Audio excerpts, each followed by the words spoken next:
Fala galera, aqui é o Garoni e eu tô mais uma vez aqui, é claro, para falar de Vasco.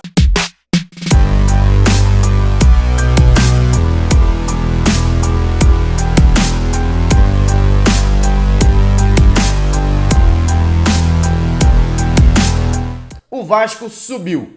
No desespero, no sufoco, mas subiu. E o pensamento do torcedor vascaíno agora já está em 2023. Muita expectativa da torcida em relação a como vai ser esse ano, seu primeiro ano como SAF, seu primeiro ano com investimento da 777. E muita gente tem perguntado já sobre reforços. Acho que antes disso, o Vasco vai ter que definir quem vai ser o seu treinador para a próxima temporada. Jorginho dificilmente fica. Segundo as notícias que têm saído, o treinador deve se despedir da sua terceira passagem por São Januário agora no fim do ano. E o nome favorito da diretoria seria de Juan Pablo Vojvoda, técnico argentino que está no Fortaleza desde o ano passado. Muita gente já me perguntou sobre ele aqui nas lives, já falei um pouquinho sobre o trabalho do Vojvoda, mas na live não tem como a gente falar tudo, né? Não tem como a gente ter todo o material pronto. Por isso eu resolvi fazer esse vídeo aqui. Então se era isso que você estava procurando, já chega deixando o like no canal, se inscreve se você ainda não é inscrito e aproveita a promoção lá no 1xBet. Clica no link aqui na descrição do vídeo e faça o seu registro no maior site de apostas do mundo, que é parceira aqui do canal. E aproveita a promoção. Você utilizando o cupom GARONI, quando fizer o seu primeiro depósito, você vai receber o valor em dobro. Ou seja, se botou R$100 para apostar, vai receber 200. A Série B acabou, mas a Copa do Mundo está vindo aí. Então clica aqui no link, já aproveita para você começar a brincar, entender direitinho como é que funciona e chegar afiado nas apostas para a Copa do Mundo. Mas sem enrolar, bora falar do possível novo treinador do Vasco para 2023. A começar pelo perfil de Juan Pablo Vojvoda. Vojvoda é um treinador argentino de 47 anos de idade, faz 48 agora em janeiro, que vem trabalhando no Fortaleza desde a temporada passada. O Vojvoda, na verdade, foi jogador de futebol, passou anos defendendo o Newell's Old Boys da Argentina e foi o clube onde ele começou a sua carreira como treinador. Depois passou pelo Defensa e Justiça, Talleres, Huracán, União La Calera do Chile e chegou no Fortaleza na temporada passada para fazer uma verdadeira revolução no Fortaleza.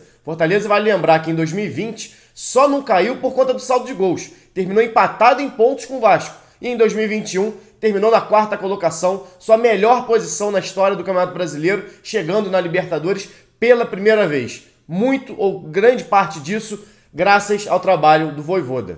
Um treinador que se tornou histórico para o Fortaleza e que agora pode iniciar um trabalho dentro do Vasco. E é exatamente analisando esses 2 anos de Vojvoda no Fortaleza que a gente consegue pegar algumas características importantes do seu trabalho. Sei que muita gente que deve estar ansiosa. Pô, Garoni, qual é o esquema tático que o Vojvoda gosta de usar? Tem muita gente que se apega ao campinho. Isso é um debate que a gente tem constantemente aqui no canal, né? Que muito mais importante do que o esquema tático é o que você faz dentro desse esquema. Quais são as movimentações, quais são as ações, quais são as orientações do treinador sobre pressionar a bola, não pressionar, marcar mais alto, marcar mais baixo, enfim, como você se organiza para atacar, como você se organiza para defender bem além do esquema tático. E o trabalho do Vojvoda no Fortaleza mostra muito bem isso. Em 2021, por exemplo, ele jogou durante muito tempo com 3 zagueiros. Às vezes usava o Tinga, que era lateral, para compor essa linha de 3.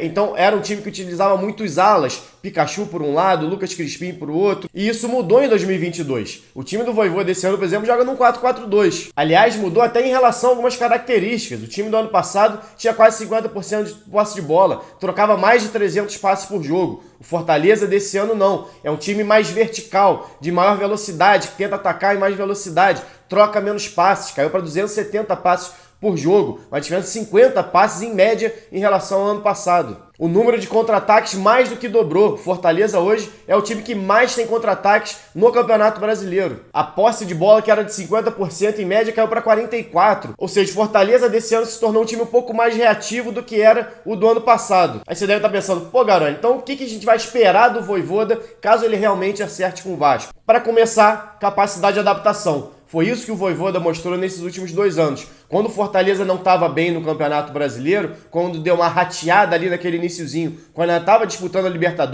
Libertadores, como eu disse aqui, a primeira da história do clube, e ainda avançou de fase, acabou caindo para o Estudiantes nas oitavas de final, ele soube reinventar o seu trabalho para conseguir tirar o Fortaleza da zona de rebaixamento, que era onde estava no início da competição, e levar até o meio de tabela, e sonhando, inclusive, agora, nessas últimas rodadas, uma possível classificação para a pré-Libertadores. Mas, apesar de ter essa imprevisibilidade, por por assim dizer, em relação ao esquema tático utilizado pelo Vojvoda, ou até pela ideia de jogo de mais reativo ou menos reativo, tem alguns pontos que a gente vê tanto no trabalho de 2021 quanto no trabalho de 2022. Um deles é a mobilidade. O time do Fortaleza é um time muito móvel, dificilmente marca posição. Ele gosta de fazer, quando vai atacar, além das transições e velocidade, uma aproximação maior em alguns setores. Como faz o Diniz no Fluminense, como fazia o Diniz no próprio Vasco. A tentativa de levar 4, 5 jogadores próximos da bola para trocar passes curtos e acelerar o jogo. Criar uma superioridade numérica e levar a vantagem sobre o adversário. Então o Fortaleza hoje é um time de ataques mais verticais e passes rápidos e movimentação.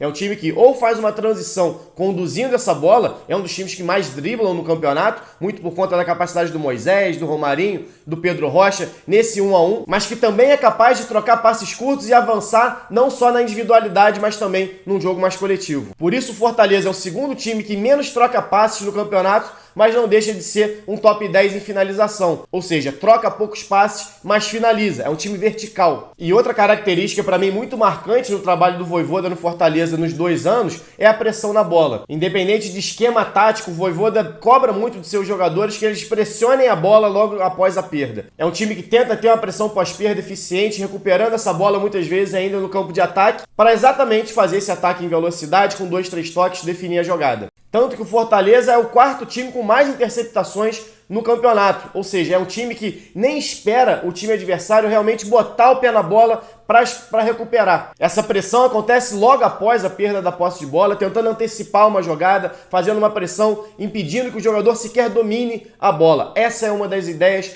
muito claras do Vojvoda em relação à forma como o time deve se comportar sem a bola. E essa foi, para mim, inclusive, uma das maiores, ou se não a maior deficiência do Vasco nessa temporada. O Vasco era um time que assistia muito o jogo, que permitia o adversário cruzar muitas bolas. Um exemplo muito claro é essa última partida contra o Ituano, onde o Ituano pôde cruzar 54 bolas para a área do Vasco, exatamente por conta da falta de pressão. Foi assim, inclusive, que o Vasco tomou o 3-2 de Sampaio Corrêa dentro de São Januário, permitindo o time adversário a cruzar essa bola, assim como no segundo gol permitiu uma transição em velocidade sem pressionar o homem da bola. O Fortaleza tem por característica essa pressão, seja ela mais alta, mais baixa, no bloco médio, enfim, independente do setor onde o Fortaleza pressiona, existe a pressão. Existem muitas perseguições, inclusive individuais, dos jogadores acompanhando, saindo da própria linha para fazer uma marcação, pressionando o homem da bola para impedir exatamente a movimentação do time adversário, ou pelo menos tentar dificultar essa movimentação e troca de passe do time adversário. Então, para mim, 2 características muito marcantes do trabalho do Vojvoda, que a gente pode ver no Vasco em 2023, caso ele realmente acerte, é 1. A pressão pós-perda, um time mais combativo assim que perde a posse de bola, um time que não assiste tanto o adversário jogar. E 2, muita mobilidade ofensiva. Tanto que hoje o centroavante do Fortaleza é o Thiago Galhardo, que no Vasco foi meia. Muitas vezes joga ele e Robson, ele e Pedro Rocha, com mais Romarinho por um dos lados, Moisés pelo outro lado, ou seja, jogadores de velocidade, jogadores de capacidade de finalização, jogadores que são móveis e trocam de posição o tempo todo. Não tem aquele centroavante de área mais fixo, não tem jogadores que marcam muito a posição. Essas movimentações e aproximações, principalmente pelos lados do campo, terminando a jogada muitas vezes por dentro ou pelo outro lado, é o que a gente deve esperar desse time do Vojvoda, é o que ele tem mostrado no trabalho que ele realizou no Brasil nesses últimos 2 anos. Bom, esses são alguns pontos que a gente pode ver caso o Vojvoda realmente acerte com o Vasco e caso realmente seja o treinador da equipe para o próximo ano. E é isso que vai nortear, caso ele seja escolhido, a montagem de elenco. Para você definir quem são os jogadores que vão compor o elenco, você precisa primeiro definir o que se espera desses jogadores. E essas características do Vojvoda acabam sendo fundamentais para isso. Bom, galera, é isso. Espero que vocês tenham gostado da análise. Deixa o like no canal, se inscreve se ainda não for inscrito. Saudações e até a próxima.